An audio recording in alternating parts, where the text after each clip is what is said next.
ഒരു കാളയും രണ്ട് അവകാശികളും. ചൈനയുടെ മധ്യഭാഗത്ത് ചുങ്ചിങ് എന്നൊരു ഗ്രാമമുണ്ടായിരുന്നു.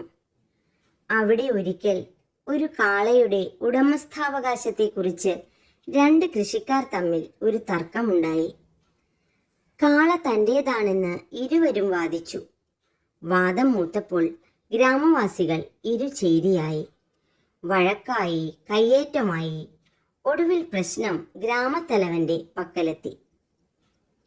കാളയെയും തർക്കക്കാരെയും തന്റെ മുന്നിൽ ഹാജരാക്കാൻ ഗ്രാമത്തലവൻ കൽപ്പിച്ചു. പിറ്റേന്ന് രാവിലെ കാളയെ ഗ്രാമത്തലവന്റെ മുന്നിൽ കൊണ്ടുവന്ന് കർഷകർ കാണാത്ത വിധത്തിൽ ഒരു തൂണിൽ കെട്ടിയിട്ടു. കൂടെ രണ്ട് കർഷകരെയും ഹാജരാക്കി. അപ്പോൾ ഒരു കർഷകൻ പറയുന്നത് കേട്ടു. എന്ത് വില കൊടുക്കേണ്ടി വന്നാലും ഞാൻ എൻ്റെ കാളയെ നഷ്ടപ്പെടുത്തില്ല. കാള എന്റേതാണ്, എന്റേതു മാത്രം. മറ്റേ കർഷകൻ ഇത് കേട്ടപ്പോൾ മുഖം കറുപ്പിച്ചു.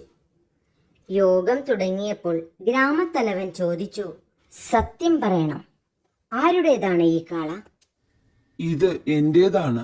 ഞാൻ ചുയാങ് ഗ്രാമത്തിലെ ചന്തയിൽ നിന്ന് വാങ്ങിയതാണ്. ഇതിന്റെ നെറ്റിയിൽ ചുട്ടിയും വാലിന്മേൽ പൂവാലുമുണ്ട്. അപ്പോൾ മറ്റേ കർഷകൻ പറഞ്ഞു തുടങ്ങി, എന്റെ കറുമ്പിപ്പശു പ്രസവിച്ച കാളയാണിത്. ഞാൻ വളരെ പാടുപെട്ടിട്ടാണ് ഇതിനെ വളർത്തിയത്. ഇതിന്റെ കഴുത്തിൽ ഒരു കറുത്ത പുള്ളിയുണ്ട്, പൂഞ്ഞയിൽ കറുത്ത പാടുമുണ്ട്. രണ്ടുപേരും വിട്ടുകൊടുക്കുന്ന ലക്ഷണമേയില്ല. ഇരുവരും കാളയുടെ അവകാശം അടയാളസഹിതം വിവരിച്ചു. ഗ്രാമത്തലവൻ ചെന്ന് കാളയെ പരിശോധിച്ചു. രണ്ടുപേരും പറഞ്ഞ അടയാളങ്ങൾ കാളയിൽ കണ്ടു. ഗ്രാമത്തലവൻ ഇരുവരോടുമായി പറഞ്ഞു, നമ്മുടെ ഈ ഗ്രാമത്തിൽ വഴക്കുണ്ടായിക്കൂടാ. എങ്ങനെയെങ്കിലും ഇതിനൊരു പരിഹാരം കണ്ടെത്തിയേ പറ്റൂ. കാള എന്റേതാണ്, എനിക്ക് വിട്ടുതരിക. അല്ലല്ലോ, ഇത് എന്റെ കാളയാണ്, ഇതിനെ എനിക്ക് വേണം. രണ്ടുപേരും പറഞ്ഞുകൊണ്ടേയിരുന്നു.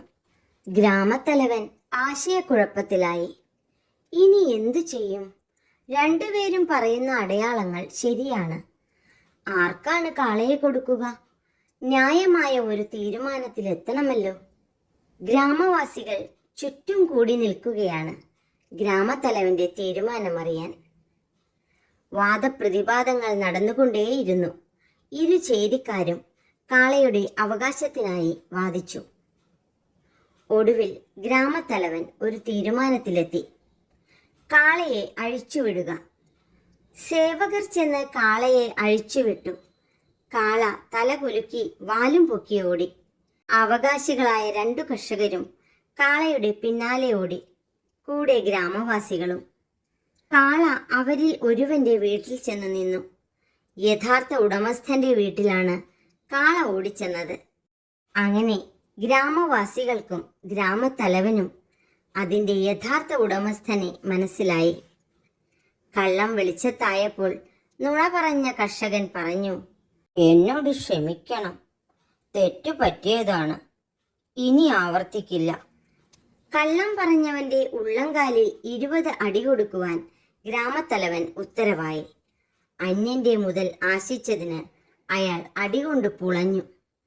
അർഹതയില്ലാത്തത് കൊതിക്കരുതെന്നും അന്യന്റെ മുതൽ ആശിക്കരുതെന്നും കള്ളം പറയരുതെന്നും ഈ കഥ നമ്മെ പഠിപ്പിക്കുന്നു.